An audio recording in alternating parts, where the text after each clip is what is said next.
The text message glowed on Brandon's phone like a digital accusation. Missing you already. Same time next week? L. My fingers trembled as I set the device back on his nightstand. He'd left it unlocked, a rookie mistake for someone living a double life. The house felt different now, every family photo on the wall a carefully crafted lie, every memory tainted. I'm Nina, and until 5 minutes ago, I thought I had a perfect marriage. The sound of Brandon's car pulling into the driveway sent me scrambling back to the kitchen. I grabbed a wine glass, nearly knocking over the bottle in my haste. The front door opened as I poured, willing my hand steady. Something smells amazing, Brandon called out, his footsteps approaching. Same voice, same warmth. How did he do it? Just trying that new recipe. My voice came out surprisingly normal. How was the board meeting? He loosened his tie, crossing the kitchen to kiss my cheek. Brutal. Robert wouldn't stop hammering about the quarterly projections. I watched him grab a beer from the fridge, studying his movements. Was he always this relaxed after meeting his mistress? Had I been blind for months, years even?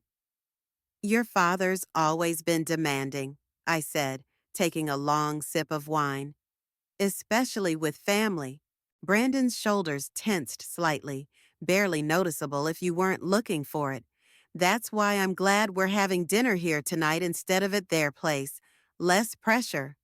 Speaking of pressure, I ventured, how's Lydia handling the new marketing campaign? The bottle paused halfway to his lips. Just for a fraction of a second, but it was enough.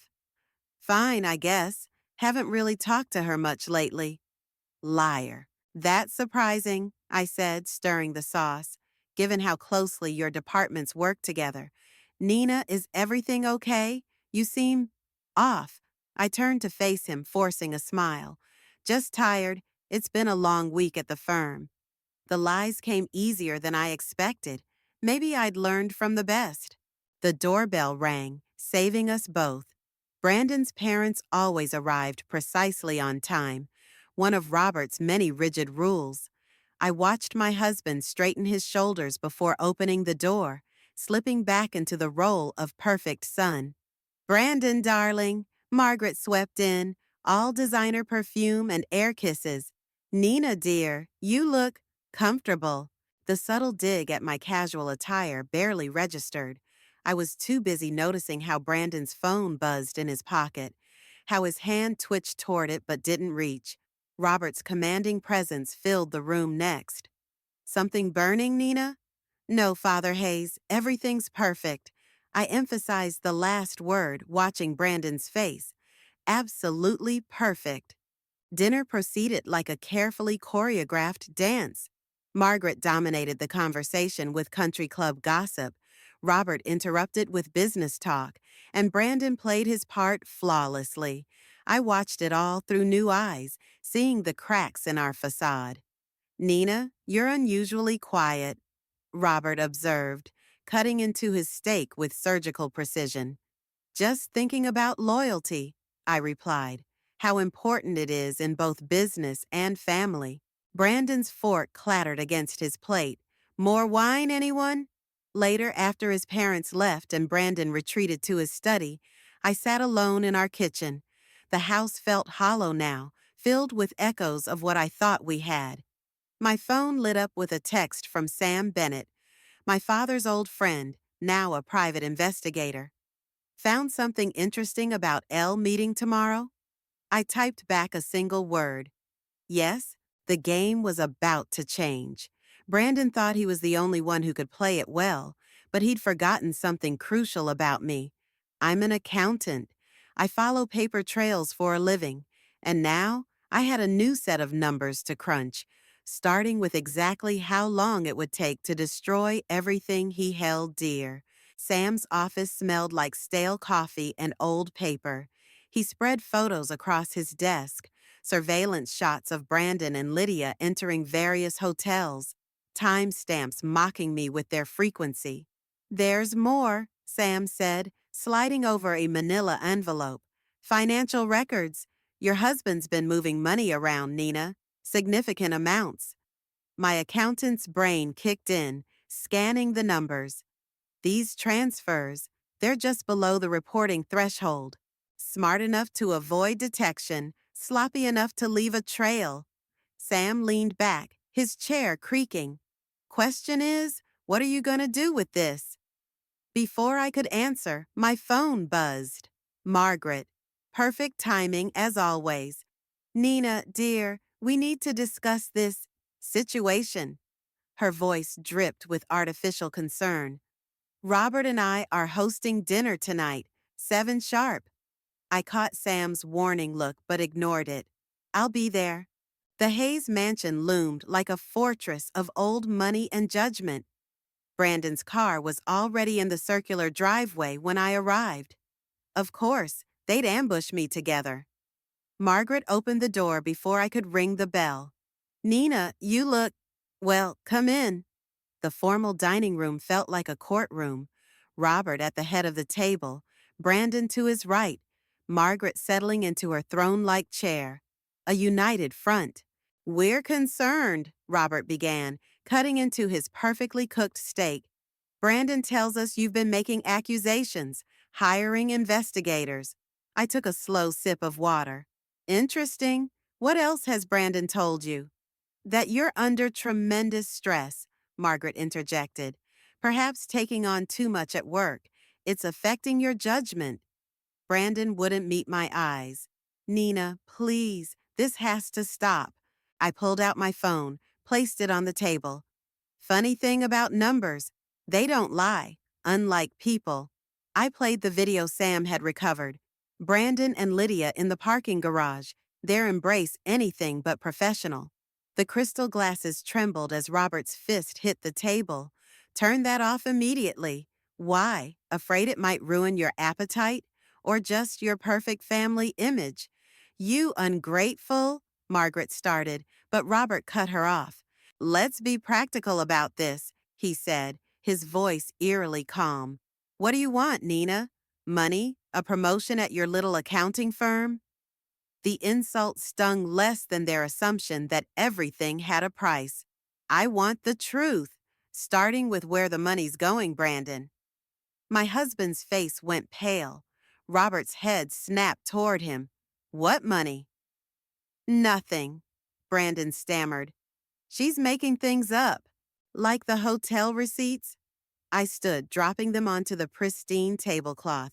Or the offshore accounts? Should I keep going? That's enough, Robert's voice boomed. Nina, you were never good enough for this family. A middle-class accountant playing at belonging here.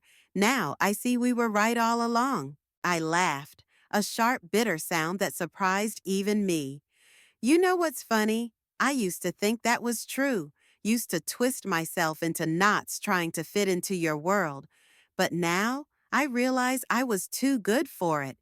Get out, Margaret hissed, before we make things very unpleasant for you. Threats, Margaret? Really? I gathered my things calmly. You might want to ask your son about those financial transfers before the SEC does. Just a professional courtesy. Brandon finally spoke. Nina, wait. Save it for Lydia. I cut him off. I'm sure she's waiting for your nightly call. I walked out of that house for the last time, my heels clicking against their imported marble floors.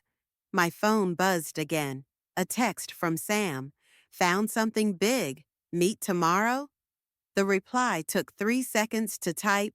Time to burn it all down. Behind me, I could hear Robert's voice rising, demanding explanations from Brandon. Margaret's shrill protests, the perfect family portrait cracking at the edges. I smiled as I drove away. They thought they were dealing with a desperate housewife, someone they could bully or buy off. They forgot I spend my days following money trails and finding hidden accounts, and I was just getting started. Hawthorne Manufacturing's annual charity gala buzzed with wealth and whispers. I adjusted my black dress, a weapon disguised as evening wear, and watched Lydia work the room. She was good, I'd give her that. every laugh perfectly timed, every touch seemingly spontaneous. Sam's file on her sat in my purse like a loaded gun. 3 companies in 5 years, each ending in mysterious data breaches. Always moving on before suspicions could solidify. Always leaving with a better position, more access, more power. Nina. Brandon appeared at my elbow, scotch in hand. We need to talk. About the offshore accounts?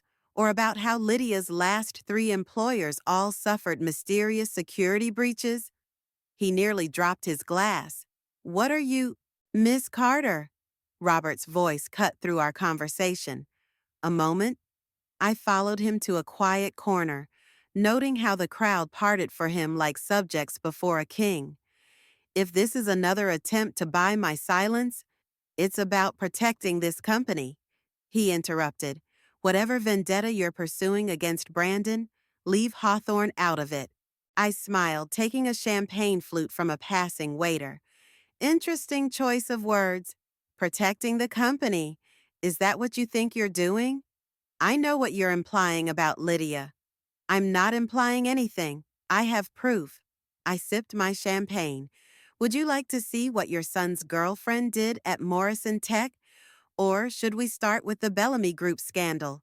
Robert's facade cracked, just slightly. What do you want? To watch it burn. The words came out softer than I intended. All of it. The lies, the pretense, the perfect family image you've built on other people's ruins. You're making a mistake. His voice dropped dangerously low. You have no idea what you're dealing with. Neither do you. I turned away, but his hand caught my arm. Think about your future, Nina, your career, your reputation. Remove your hand, I said quietly, or I'll scream harassment so loud your shareholders will hear it in their sleep. He released me as if burned. Across the room, I caught Lydia watching us, her perfect smile slipping just slightly. I made my way toward her, weaving through Chicago's elite. She tried to turn away, but I had her cornered by the champagne fountain. Lovely event, I said, almost as lovely as the one at Morrison Tech last year, right before their security breach. Her smile froze. I'm sorry, I don't— It's fascinating, really, how you always manage to land on your feet. Better position, better access, better— everything. I leaned closer. Tell me, does Brandon know he's just another rung on your ladder? You don't know what you're talking about. But her hand trembled as she set down her glass. 3 companies, Lydia, 3 breaches, and now Hawthorne. I pulled out my phone, showed her the evidence Sam had compiled. Want to guess what happens when Robert sees this? She grabbed my wrist, nails digging in. You think you're so clever, don't you? The righteous wife, out for justice. Her voice dropped to a whisper. You have no idea what's really going on here. Enlighten me. You think Brandon's the victim? That I seduced him? She laughed, a harsh sound. Ask him about the real numbers. Ask him where the money's really going. Better yet, ask your father-in-law. Before I could respond, she melted into the crowd, leaving me with more questions than answers. My phone buzzed. A text from Sam. Found something big. Company records from 2008. You need to see this now. I looked up to see Brandon watching me, his face pale. Across the room, Robert was already on his phone, speaking urgently. And Lydia? Lydia was nowhere to be seen. The pieces were starting to fall into place, but the picture they formed was darker than I'd imagined. This wasn't just about an affair anymore. Something bigger was lurking beneath the surface of Hawthorne Manufacturing, and I just scratched it. Time to dig deeper. The 2008 company records lay scattered across my parents' kitchen table like pieces of a bomb I was learning to defuse. Sam's coffee had gone cold hours ago as we pieced together the truth. They buried it deep, he said, tapping a highlighted section. But there it is. Robert Hayes authorized a massive cover up. Environmental violations, worker safety breaches, all of it swept under the rug. My father leaned against the counter, his firefighter's instincts still sharp. Those chemical spills near the river. I remember pulling people out of there. Company claimed it was all up to code. It gets worse, I said, pulling up the financial records on my laptop. The money Brandon's been moving, it matches the pattern. They're doing it again. Mom set fresh coffee in front of me, her hand lingering on my shoulder. Nina, honey, these people, they're dangerous. The doorbell rang. Through the window, I caught a glimpse of an expensive car. Margaret Hayes, alone for once. I'll handle this, I told my parents, but Dad stayed close as I opened the door. Margaret looked smaller somehow, without Robert's shadow looming over her. May I come in? I led her to the living room, away from the evidence spread across the kitchen. She perched on the edge of the couch, clutching her designer purse like a shield. Brandon told me what you found. Her voice wavered. About Lydia's past, about the money. Did he tell you about 2008? She flinched. Nina, you don't understand what's at stake. I understand perfectly. People died, Margaret. Real people, with families. And now you're doing it again. It's not that simple. She pulled out an envelope. Robert wanted me to give you this, a very generous settlement offer. I didn't touch it. In exchange for what? Your silence, your resignation from the firm, a clean break. She hesitated.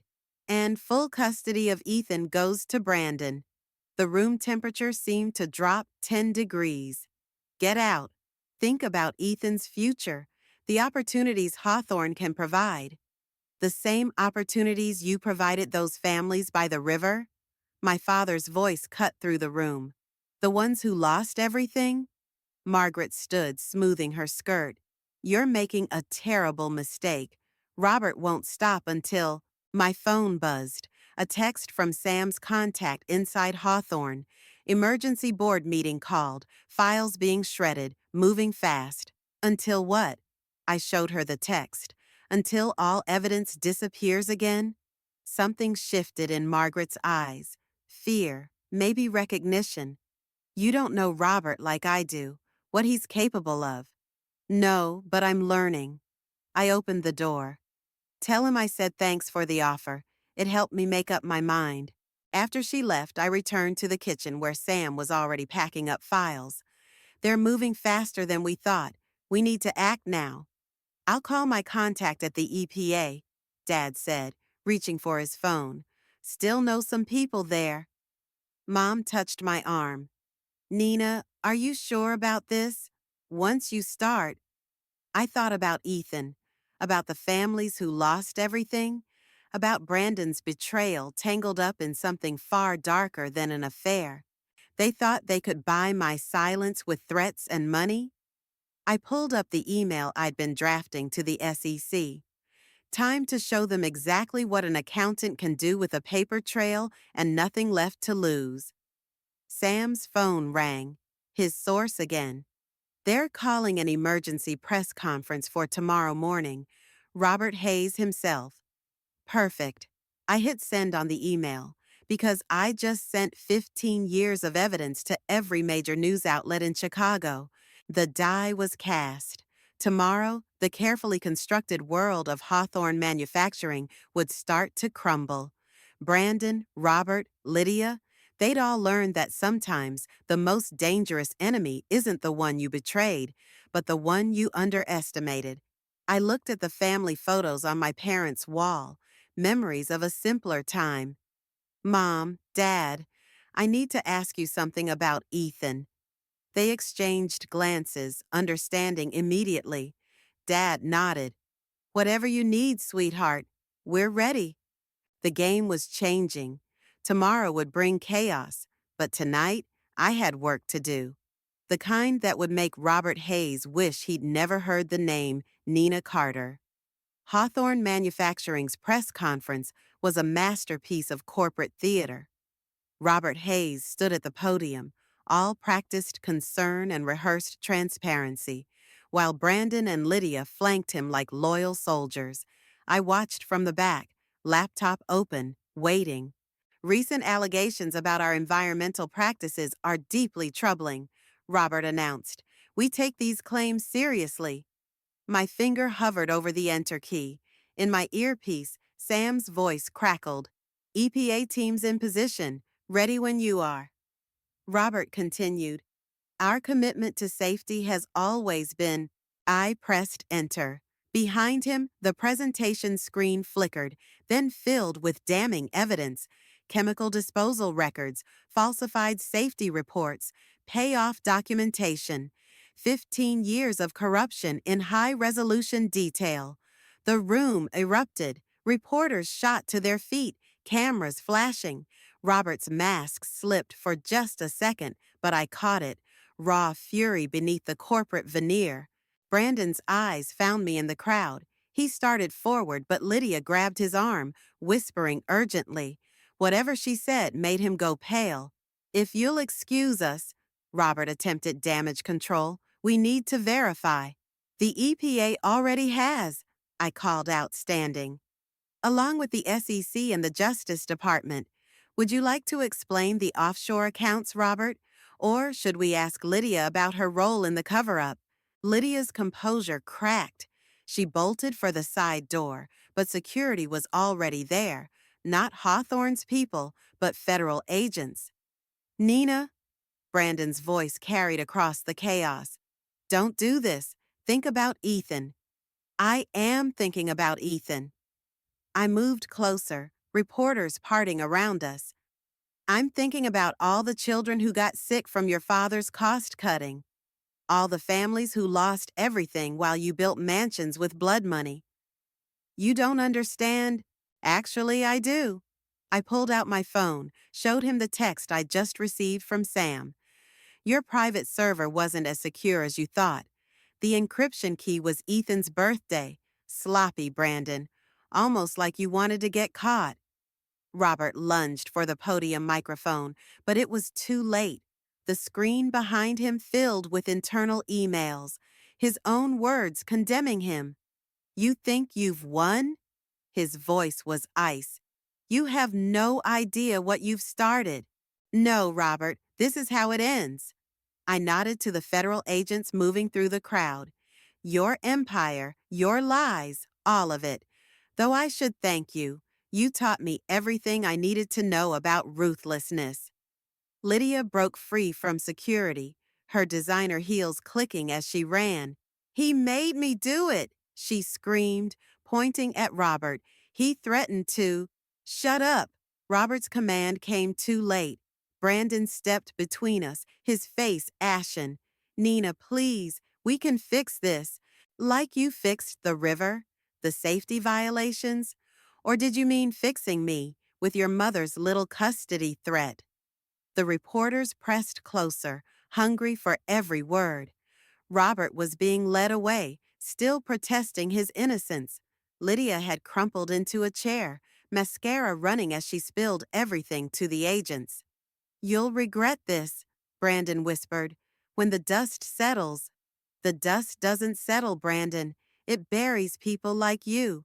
I turned away, but his next words froze me. I know about your father's pension fund. My heart stopped. What? Who do you think manages the firefighters' retirement accounts? His smile was pure venom. Should we talk about where that money really went? The victory I'd tasted turned to ash. Behind me, I could hear my father talking to reporters about the river rescue, about watching families lose everything. He didn't know, couldn't know, that his own retirement might be. My phone buzzed again. Sam sending new files, more secrets unraveling. The truth was a hydra. Cut off one head, two more appeared. But Brandon had made a crucial mistake. He'd threatened my family, thinking it would break me. Instead, it just showed me exactly how far I still needed to go. The game wasn't over. It was evolving. The firefighter's pension records spread across my laptop screen like a digital crime scene, each transaction, each transfer revealing another layer of betrayal. My hands shook as I traced the money through shell companies, all leading back to one name, Hayes Holdings. Sam's voice crackled through my phone. Nina, the feds are moving in on Brandon's office, but he's gone. Of course he was. Brandon always knew when to disappear. My father's retirement fund, along with those of hundreds of other firefighters, had been quietly drained over years, replaced with worthless investments, the same pattern as the environmental cleanup funds, but this time it was personal. The doorbell rang. Through the window, I saw Margaret Hayes standing on my parents' porch, clutching a manila envelope. I found these in Robert's study, she said when I opened the door, her usual polish cracking around the edges. After they took him away, I started looking. Inside the envelope, photos of my father at fire scenes, surveillance reports, medical records, years of documentation, preparation for this exact moment. They knew, I said, the realization hitting like ice water. They always knew. Robert said it was insurance. Margaret's hands twisted in her lap. In case you ever... My phone buzzed. An email from Brandon, sent from an anonymous account. Just 3 words, check your accounts. Everything was gone. My savings, Ethan's college fund, all of it emptied minutes before the feds could freeze the assets. In the kitchen, I heard my father answer his phone, then his sharp intake of breath, his pension notification, right on schedule. Nina? My mother's voice, worried. The bank's on the phone. Something about our mortgage. They'd taken everything, not just from me, but from everyone I loved. The perfect counterattack. My phone rang again. Sam. Nina, it's worse. Brandon's lawyers just filed for emergency custody of Ethan. They're claiming you're mentally unstable, that your vendetta against Hawthorne puts him at risk. The room tilted. Through the window, I watched a car pull up. Social services, right on cue. Brandon had orchestrated it all, turning my own revenge into a weapon against me. I tried to warn you, Margaret said softly. This is what they do, what we do. My father appeared in the doorway, his face ashen. All those years of service, and now, he couldn't finish. The social worker was walking up the path. Behind her, another car. Brandon's lawyers, no doubt. The trap was closing, perfectly executed. My phone lit up with a text from an unknown number. Courthouse steps, 1 hour, come alone. L. Lydia. Of course she'd switch sides again. Survival was her specialty. Nina. My mother touched my arm. What do we do? The social worker knocked. Margaret stood, smoothing her skirt. I should go, unless I surrendered, unless I retracted everything, claimed it was all a mistake.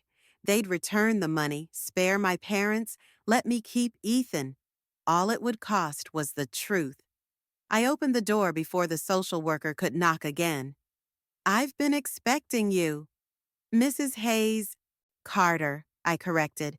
And before we start, I'd like you to see something. I pulled up the pension records, the surveillance photos, the entire twisted web. Not just my evidence, but proof of how far they'd go to bury it. Your supervisor should be receiving this right now, I said, along with every major news outlet in the state. My phone buzzed one last time. Brandon, you're playing a dangerous game. No, I wasn't playing anymore. Games had rules, and I was done following them. Mom, Dad, I turned to my parents, I need you to trust me one more time. They nodded, understanding in their eyes. We'd lost everything once. Now we knew exactly what we were fighting for.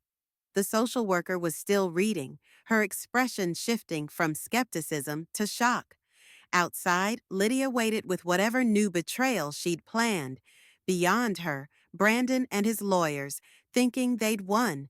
They thought they'd broken me, Instead, they just shown me exactly how far I needed to go to end this. 1 hour, one chance to turn their perfect trap into their final mistake. The courthouse steps gleamed in the morning sun as I approached Lydia.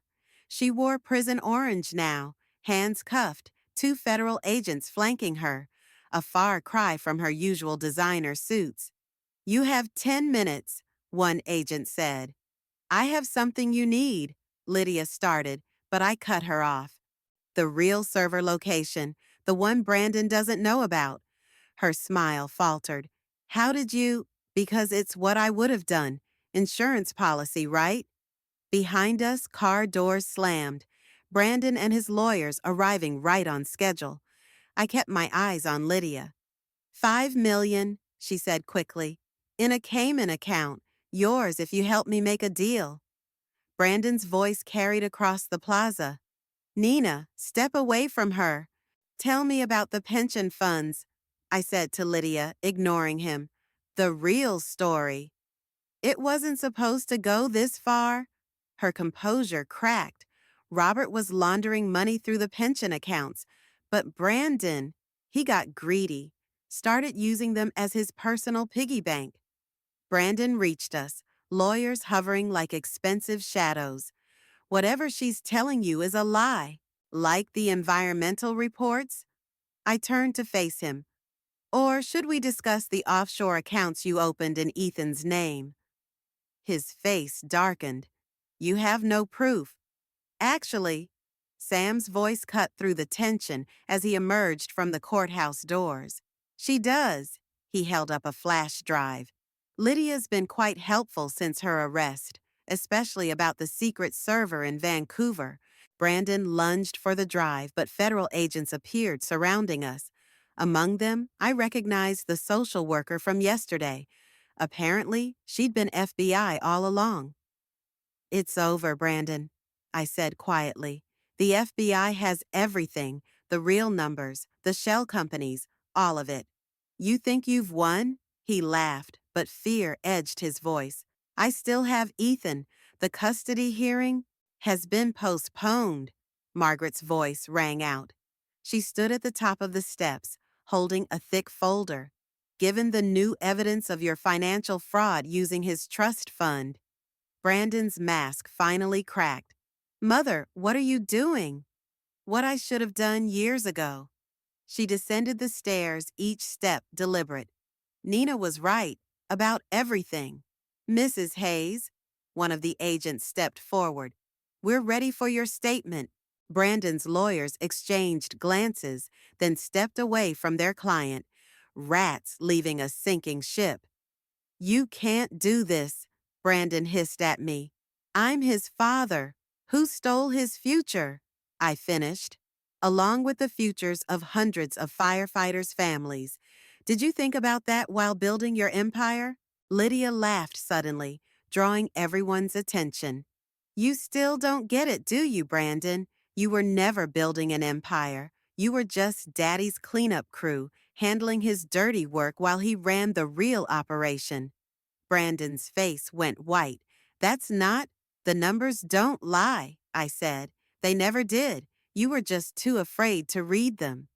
The agents moved in, producing handcuffs. Brandon's shoulders slumped, defeat finally settling in. "Nina," he tried one last time. "Everything I did was for our family." "No."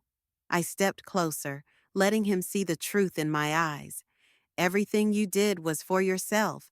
The difference matters." As they led him away, Margaret touched my arm.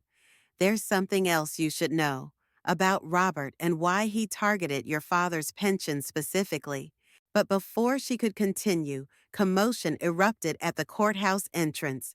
Robert Hayes, in custody, being led to another vehicle. Our eyes met across the plaza. Even in handcuffs, he managed to look imperial, dangerous. "This isn't finished," he called out. "You're right," I answered. "The firefighters' families still need justice, and I'm not stopping until they get it." Sam appeared at my side, phone in hand. "Nina, the forensic accountants found something in the old records. from before Robert took over the company. You're going to want to see this. I looked at Margaret, who nodded slowly. It's time you knew the whole truth, she said, about why Robert really married me and what happened to my first husband. The game wasn't over. It was evolving into something deeper, darker than simple revenge. And this time, I was ready for whatever came next. The new house keys felt strange in my hand as I unlocked the door. Sunlight streamed through bare windows, highlighting empty rooms full of possibility. Behind me, my parents carried in boxes labeled Ethan's room. The firefighters' union called, Dad said, setting down a box. The restitution hearing is set for next week. I nodded, running my fingers along the fresh paint. Robert Hayes would face the families he'd betrayed, including his own. Margaret's testimony had ensured that. My phone buzzed. A text from Sam. Found something in the old records. Coffee tomorrow? Before I could reply, another message appeared. This one from Margaret. Need to talk about what Robert did to James. James? Her first husband, whose mysterious death had paved the way for Robert's takeover of both the company and Margaret's life. Another thread in this tapestry of lies and power. The doorbell rang. Through the window, I saw Brandon's lawyer standing on the porch, manila envelope in hand. The divorce papers, she said when I opened the door. And this, she handed me a letter. Brandon insisted. I set the unopened letter aside and signed the papers. Freedom felt like fresh ink on legal documents. Nina, Mom called from upstairs. Ethan's asking about his new room. I climbed the stairs to find my son standing at his window, watching the moving truck. At 7, he looked so much like Brandon, but his quiet strength came from somewhere else. What do you think, buddy? Good view? He turned, his expression serious. Is Grandpa Robert really a bad person? The question hit like a punch. Sometimes, I said carefully, people make choices that hurt others. The important thing is what we do about it. Like how you help those other families? Something like that. A car door slammed outside. Through the window, I watched Margaret approach the house, clutching an old photo album, the final piece of the puzzle she'd promised to share. Mom? Ethan's voice pulled me back. Are we going to be okay? I knelt beside him, seeing in his eyes the same resilience that had carried me through this fight. We already are. Downstairs, the doorbell rang again. Margaret's revelation about James waited, along with Sam's discovery and Brandon's letter. More secrets, more truth, more choices to make. But standing there with Ethan, watching the sunlight paint shadows across our new beginning, I realized something. Revenge hadn't given me peace. Justice hadn't healed all wounds. What had saved me was simpler. The courage to face truth, no matter how ugly, and the strength to protect what mattered most. Hey, I said to Ethan, want to help me paint your room tomorrow? His smile lit up his face. Can we make it blue, like the sky? Blue it is. The doorbell rang a third time. Through the window, I saw Sam joining Margaret on the porch, both carrying files. More revelations waiting. More battles, probably. But this time, I wasn't fighting for revenge. I was fighting for something bigger, for truth, for justice, for all the families who'd lost everything to men like Robert Hayes, and most importantly, for the future taking shape in this empty house, with my son's hand in mine and hope painting our tomorrow blue like the sky. Coming, I called down to Margaret and Sam. Whatever truth they brought, whatever challenges lay ahead, I was ready. Because sometimes the best revenge isn't destroying your enemies, it's building something beautiful from the ashes they left behind. I picked up Brandon's unopened letter from the entry table and dropped it in the recycling bin. Some chapters needed to stay closed. Ready? I asked Ethan. He nodded, squeezing my hand. Ready? Together, we went to open the door, stepping into whatever came next. Not as victims or survivors, but as builders of our own story. The truth could wait another moment. Right now, we had a home to create.